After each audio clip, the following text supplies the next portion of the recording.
Good morning mga kamami angel. Hello mga kamami angel. Ito po, nagluluto tayo ulit ng gulay. Ginigisa ko siya sa bawang.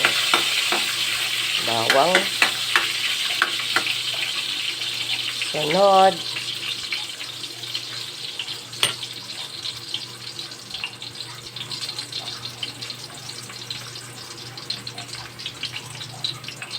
Sibuyas.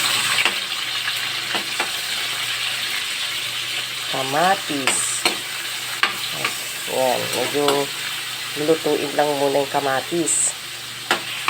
Lulutuin. Ayan. Kailangan maluto yung kamatis bago ilagay yung panahog.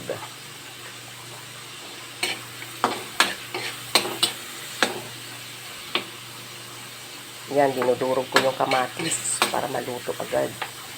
Yan, sunod ko na yung panahog, yung kaunting pork. Siguro 1/4 siguro yung panahog na yun. Basta ganun.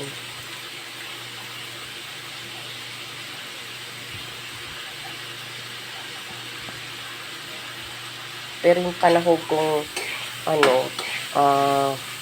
pork, pinakuluan ko na yun guys, malambot na siya para pagka nilagay ko na yung gulay, madali na lang siya maluto, hindi ko napapalambutin yung panahog.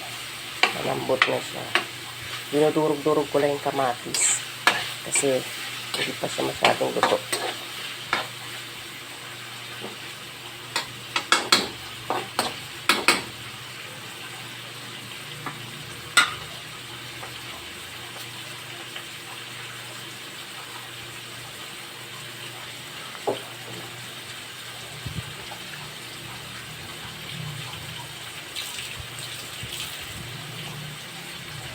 Ayan guys, niluluto kong mabuti yung panggisa para lumabas yung sariling katas. Mas malasa pagka lumabas yung sariling katas. Tapos lagyan ko ng kaunting silver swan patis.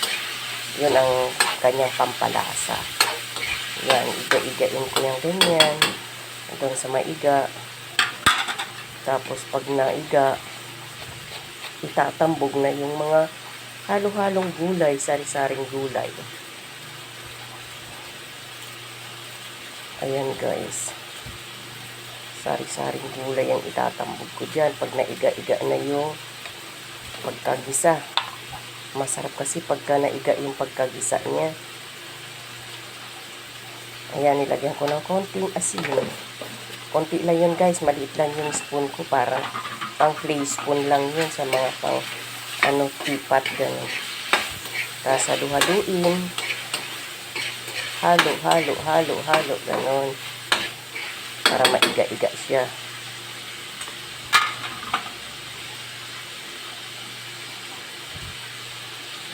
Tapos yan, yung patani. Dinurog ko na yun guys. Pinakuluan ko rin yung patani. Dinurog ko. Gusto kasi yung patani na yun ilalagay ko ay durog siya para lumapot yung sabaw. Ganun. Ayoko siyang patani na buo. Napakuluan ko na yan guys.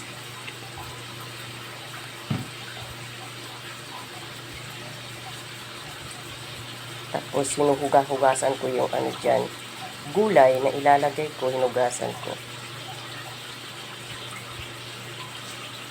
Ayan, naghuhugas lang po ako ng gulay guys bago ko ilagay.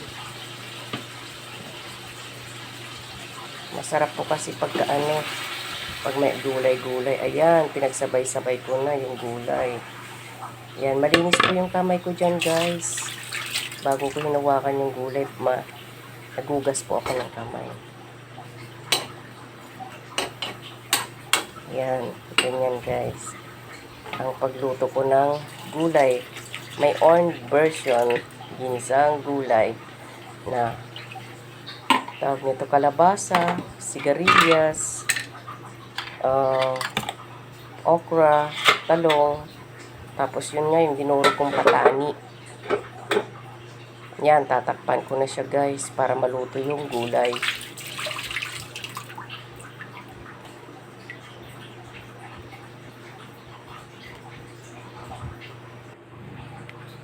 Kailangan takpan para mabilis na luto. Ayan, luto na siya. Ipi-plating ko na siya.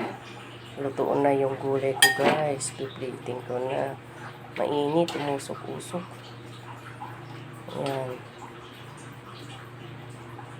Yan, guys. Ang sarap, ang bango. Naamoy ko siya. Fresh na fresh, amoy gulay. Sarap. Sariling luto. Kaya, tansya natin yung timpla. Malinis na pagkakagawa. Maayos pagkakagawa. Pagka sariling gawa, siguradong malasa. Kayo rin po guys, ganun mag-prepare ng inyong mga ginisang gulay sa inyong mga kiddos.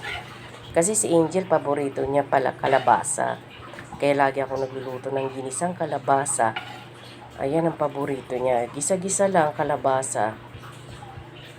Tapos may konting sabaw. Solve na si Angel sa ganun. Sa ngayon, tulog pa si Angel, guys.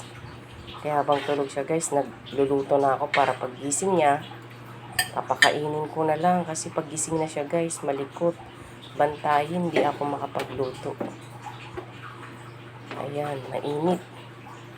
Mainit, ilagay ko sa basahan. Mainit. Hindi ko kayang hawakan. Baka matapon. Ayan na guys, na-plating ko na. Ready to serve. Ayan guys, yummy yummy. Ayan guys, kain na tayo. Ginisang gulay. Let's eat guys. Please watch and subscribe. Thank you. Bye.